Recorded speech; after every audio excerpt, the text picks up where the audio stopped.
Hi guys, welcome to vibe and vibes. இன்னைக்கு கண்மணி அன்புடன் எபிசோடில் என்ன இருந்துச்சுன்னு பார்க்கலாமா? கண்மணிக்கு எல்லா உண்மையுமே இன்னைக்கு தெரிய வந்துடும்.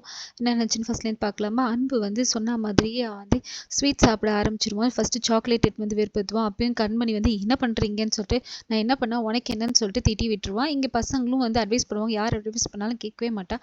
நான் சாப்பிடுவேன்னு சொல்லிட்டு சாக்லேட் ஃபுல்லாக சாப்பிட்ருவான். அதுக்கப்புறமேட்டு அதொருத்தனா ஃபுல்லாக எல்லா ஸ்வீட் எடுத்து வந்து கார்த்தி பவி எல்லாம் வந்து இதெல்லாம் நீங்கள் சாப்பிடக்கூடாது, சாப்பிடாதீங்கன்னு சொல்லிட்டு எல்லாருமே அட்வைஸ் பண்ணுவாங்க. ஆனாலும் அவன் கண்மணி எதிரில் வேணும்னே வந்து சாப்பிடுவான். எனக்கு என்னன்னா என்ன, உங்களுக்கு என்ன, வேலையை பாருங்கன்னு சொல்லிட்டு எல்லாரையும் தீட்டி விட்டு ஃபுல்லாக ஸ்வீட் சாப்பிடுவான். இதெல்லாம் கண்மணி வெளியில் பார்த்துட்டு தனியாக வந்துட்டு, அன்பு நீங்கள் பண்ணுறதெல்லாம் கொஞ்சம் கூட சரியில்லை, நீங்கள் எதுக்கு இவ்வளோ ஸ்வீட் சாப்பிட்றீங்கன்னு சொல்லிட்டு, நீங்கள் இப்படிலாம் பண்ணாதீங்க அன்பு, எனக்கு ரொம்ப கஷ்டமாக இருக்குன்னு சொல்லிட்டு பயங்கரமாக இது பண்ணுவான். அதுக்கு வந்து அன்பு வந்து, நான் என்ன பண்ண, உனக்கு என்ன, நீ யார் எனக்குன்னு சொல்லிட்டு இது பண்ணி, இப்படிலாம் பேசாதீங்க அன்பு, இதுக்கப்புறம் உங்களை விட்டு என்னால் இருக்கவே முடியாதுன்னு சொல்லிட்டு கட்டி பிடிச்சிருவா. இவங்க ரெண்டு பேர் பேசுறது எல்லாத்தையுமே வந்து கண்மணி கேட்டுட்டு இருப்பா. மெத்த மேலேருந்து பார்த்துட்டே இருப்பா. கட்டி பிடிச்சோடனே அன்பு கோவம் வந்து அவளை தள்ளி விட்டு கன்னத்திலே பலார்னு அரைஞ்சிருவா.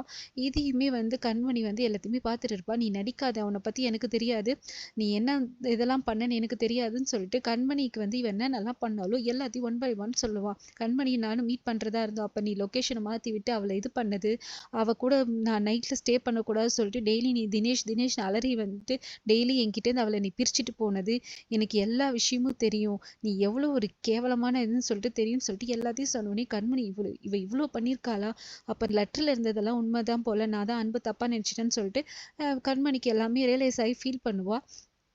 கண்மணி எல்லாரும் ஹாலில் இருக்கும்போது வேணும்னே டேப்லெட் எடுத்து வந்து கீழே போடுவான். என்னடா இது, உங்கள் டேப்லெட் தானே, எங்கே எடுத்துகிட்டு போகிறீங்கன்னு கண்மணி கேட்டோன்னே, எல்லாத்தையும் எடுத்துகிட்டு போய் குப்பையில் போட போகிறேன்னு சொன்னோன்னே எல்லாரும் வந்து இது பண்ணுவாங்க.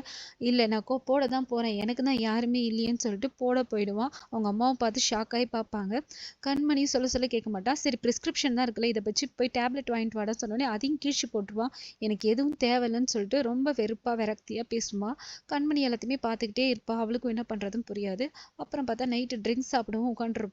உட்காந்துட்டு எனக்கு இதுதான் சந்தோஷம், இதை தவிர வேற ஒன்றுமே இல்லைன்னு சொல்லிட்டு அதுலேயும் சுகர் ஆட் பண்ணி இது பண்ண போவான். எல்லாரும் அவாய்ட் பண்ணுவாங்க, ஆனாலும் கேட்கவே மாட்டான். இது எல்லாத்தையும் கண்மணி பார்த்துக்கிட்டே இருப்பாள். ஃபர்தராக எபிசோட் என்ன நடக்குதுன்னு பார்க்கலாமா? இதோட இந்த எபிசோட் முடியுது. தேங்க்யூ.